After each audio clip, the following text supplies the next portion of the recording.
everyone, how is everyone doing today? I hope everyone is doing well.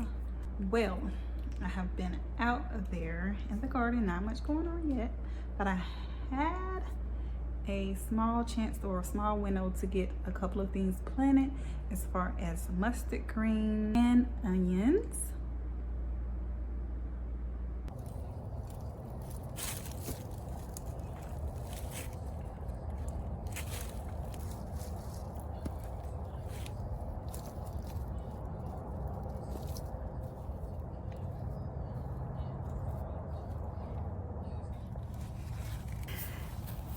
This right here is by far one of my favorite greens to eat. It is the mustard green. I love it because it has its own distinct flavor to it already. You don't have to add much seasoning to it because of the mustard, spicy mustard kick that you get from it just from eating it alone. It also has many different good benefits to it as far as like vitamin K. It's a diuretic, and it also helps with digestives, your digestive system, and all of those good things. So yeah, I will forever, ever, hands down, have this in my garden.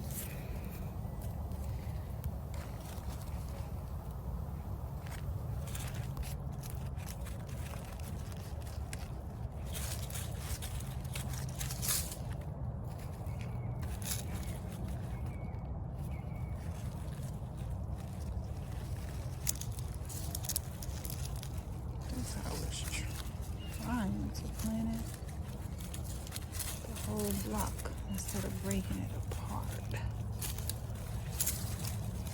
Just trying to do.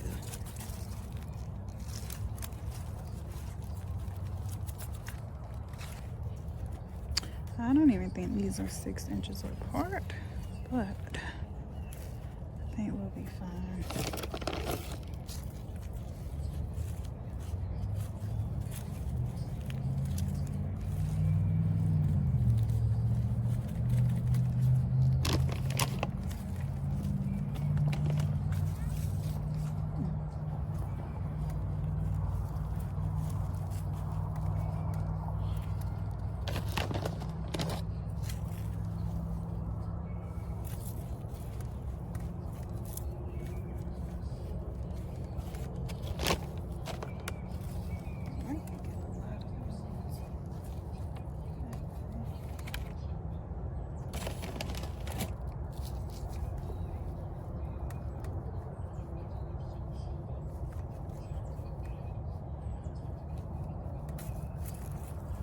So when I was buying the onions, I was looking for an onion that I could preserve for a good amount of time.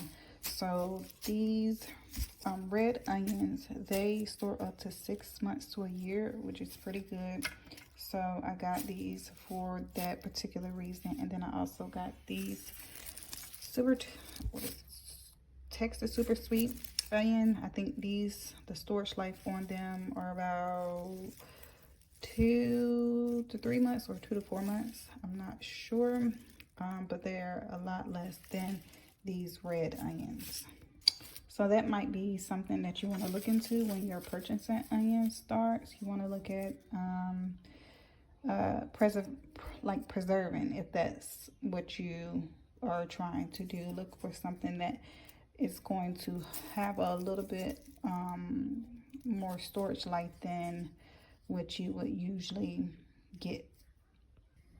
Then versus something that wouldn't keep as much storage life than not, if that makes sense. So like, say if you don't get to your onions in time, or you have a bunch that you just can't eat all at once, then you want to get something that will storage for a decent amount of time until you get to preserving the onions or eating them, however you go about it.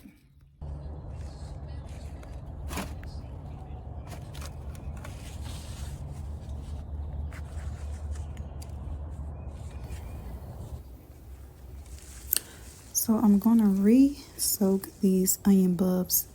Now I did get these onion starts, they call them, the onion starts, from Dixon Farms. So they're pretty dry. I've had them for about a month now. They came in the mail. I had them sitting out on a tray. So what I'm going to do is soak them in some water to, try to rehydrate the roots and get them to grow stronger roots and adapt to the soil that I'm about to put them in.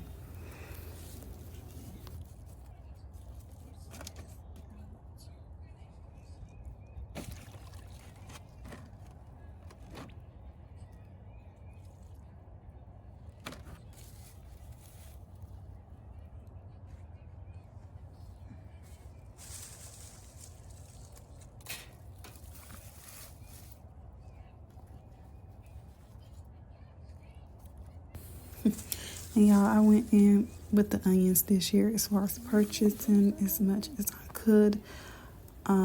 Because for one, I love onions. I love to cook onions with most of my meals. But also, too, I'm trying to deter all the things that might be trying to come in and take over and eat up all the good stuff before I can even get a bite out of it. So, onion plants are a very good pest deterrent. So I make sure I buy plenty plus plenty more. I'm also super excited about preserving the onions from the top to the bottom. I'm going to be making onion powder from the bulb, onion powder from the top of the stalk. Also, my favorite way to eat onions is just eat them raw on a sandwich, salad, anything like that. Also, onions have really good benefits as far as like fiber and the different nutrients and minerals that's in it. So, yes, I'm here for it. I'm not going to put these in water. These are still pretty moist, still in the soil. So these can go straight into the ground.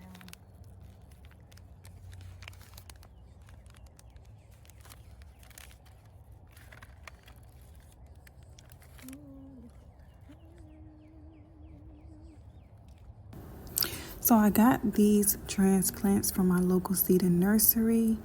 As far as putting them into the water to rehydrate the roots, I did not need to do that solely for the fact that they were still in the soil. And as you can see here, the roots are pretty white and pretty well hydrated. So I can put these straight into the soil without having to dip them in the bucket of water.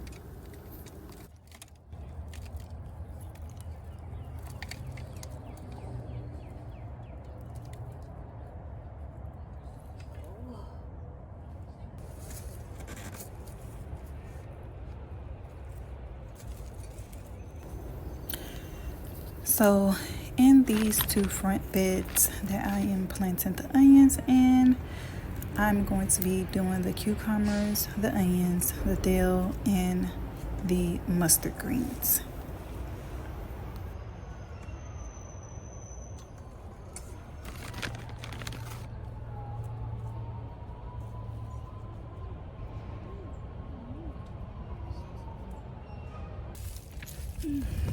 Now last year I did plant my cucumbers on the back side of the garden in the wood boxes, but I am working on trying to incorporate as far as rotating the crops each year, and they say that it's good for as far as building up the soil and the nutrients in the soil from where you planted the last crop you did the year before that, or months before that.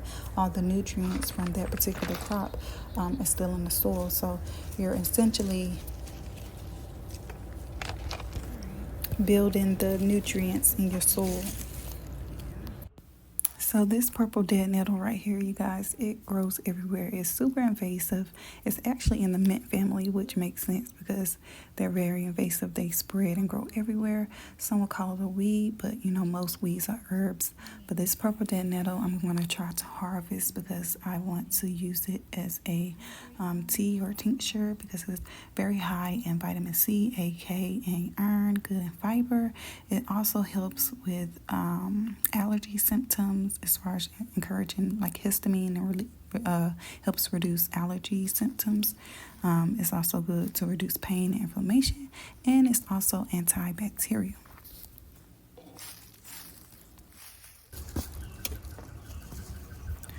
So this bed right here, I'm putting more onions down, okay? I did not come to play. I did not come to play this year. I'm putting my strawberries in this bed right here. So I am planting onions all on the outside. I am making a trench and I'm putting my granular fertilizer down. It is a slow release fertilizer, so when I put the crop down, the onions down, it won't directly burn the roots. So yes, that's what I'm doing here. I'm planting the onions and I'm going to be interplanting the strawberries in between.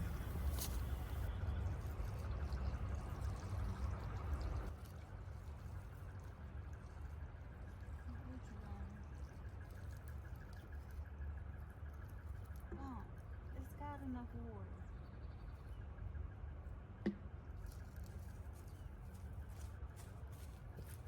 How about the water gets it? Oh, look at this. I know that it's already trying to give off strawberries. Like, this is where the strawberry comes from, the fruit, the flower, of course, produces the fruit. So yeah, I'm going to pinch these off, but I really need to separate these. So this will be on the test for the week. These strawberries have been sitting in this bag. These strawberries have been sitting in this bag for about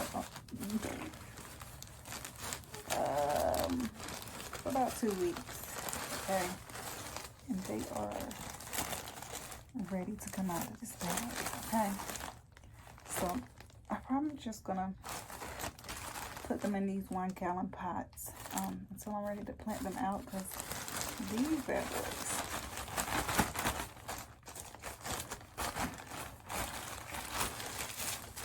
these are the Journey Whoppers and they're June berries. Oh God, I know better. I know better. But they look good and healthy though. I think it's 25 of them. So this is the strawberry plant. Here's the roots. Looking good, looking good. Nothing looks dead. As you can see, all this new growth. Probably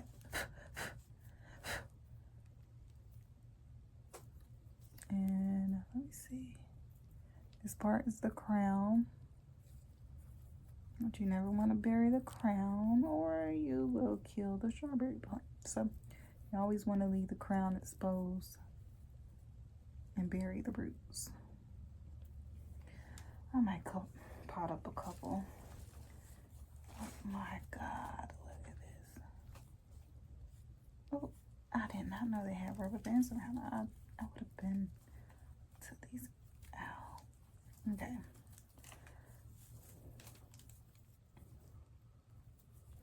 They look good though. I probably should soak them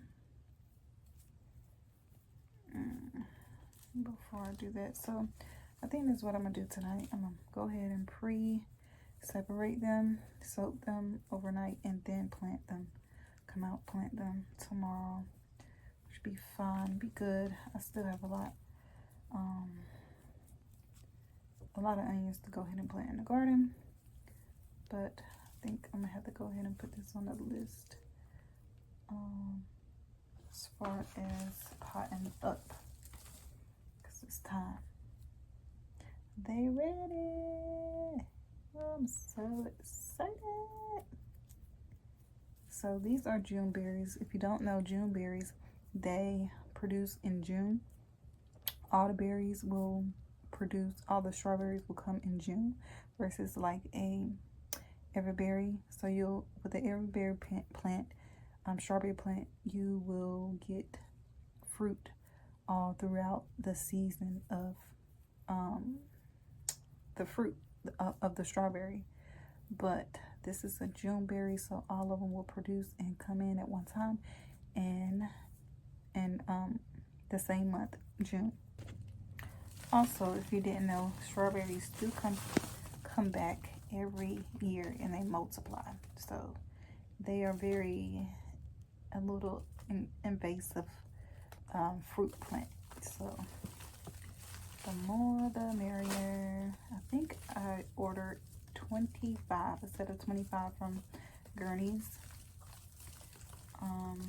So yeah, I'm super excited to make all the things, jams, free strawberry to make smoothies and things like that.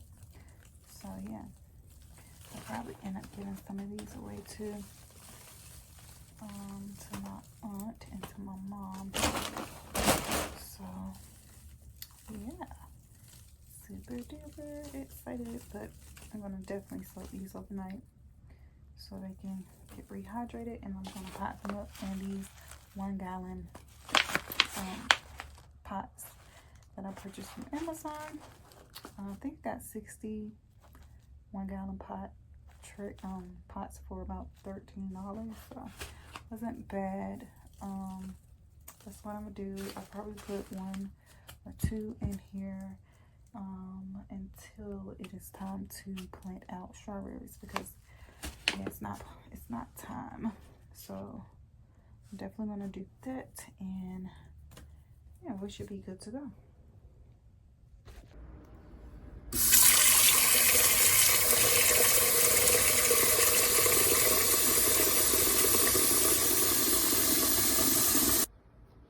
So I'm gonna let these strawberry roots sit for about 1 to 2 hours, and I'm gonna take them out.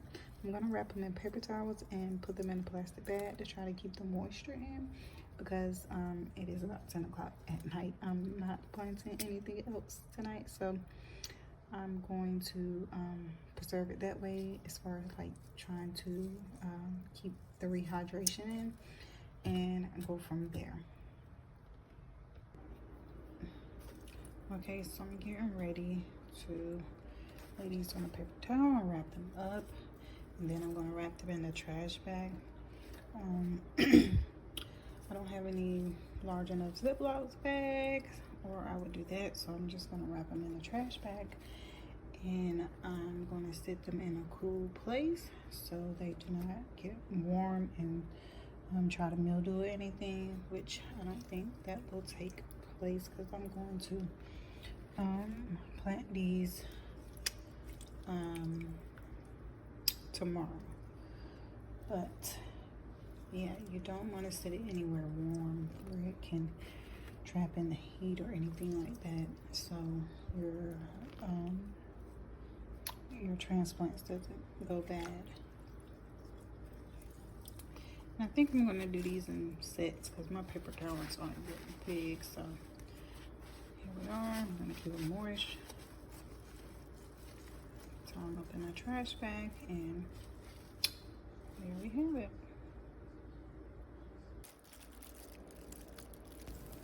Well, that is it, you guys. I hope someone got inspired to go out and sow a seed, whether it's indoor or outdoor. Let's go out and sow a seed.